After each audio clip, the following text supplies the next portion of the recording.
When we learn about cases in Russian, we usually get pretty clear guidelines. Use the prepositional to express location with v and na. For indirect objects, use the dative.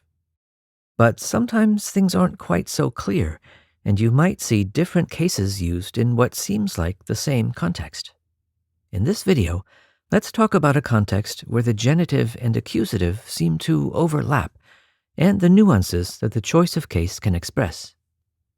With the genitive, we can express possession. Вот дача моей бабушки. And absence. У нас на даче нет горячей воды. And we know that the accusative is used for direct objects in examples like these. Она уже получила визу. Я люблю этот город. Он смотрел на море. But then you might hear someone say, она не обращала внимания на меня. Я не вижу никаких проблем. Вы этого не понимаете? These are direct objects, but with genitive case endings.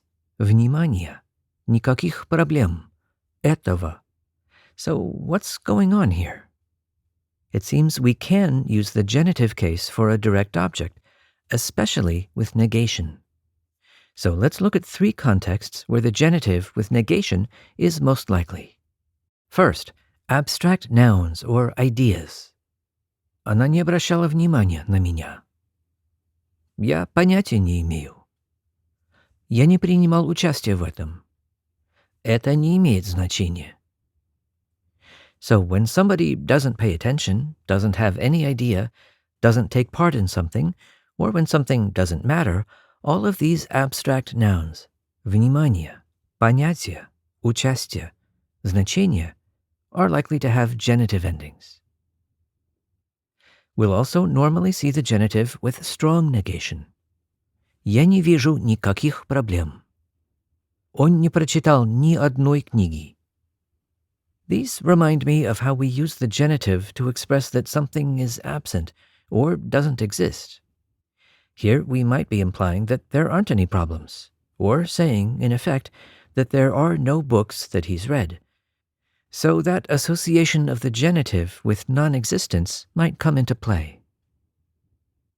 Negated verbs of perception, like when we don't see or hear something, are also often used with direct objects in the genitive case. Я не слышал шума от машин.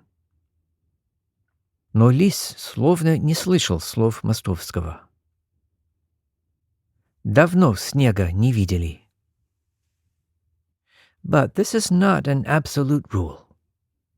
Они и во сне такое дело не видели.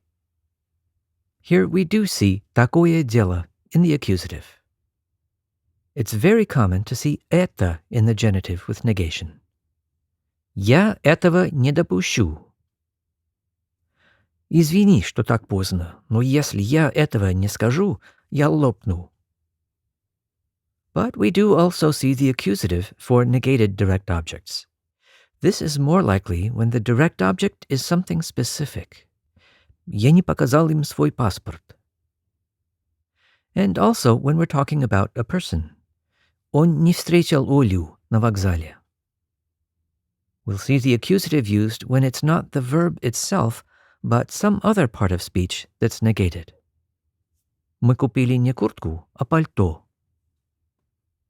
And let's finish by noticing that this option for the genitive really applies only for negated direct objects. If the verb is normally used with another case, like the dative or instrumental, negation will not trigger the genitive. Мы не помогали студентам. Я не интересуюсь музыкой. So here, помогать is used with the dative and интересоваться with the instrumental, even when the verb is negated. Summing up, it makes sense to consider the accusative as the default case for direct objects. But when the direct object is negated, we can also see genitive case endings. The genitive is more likely with abstractions, with strong negation, which might imply something doesn't exist, with some verbs of perception, and the pronoun это. The accusative is more common when the negated direct object is a person, or just something specific.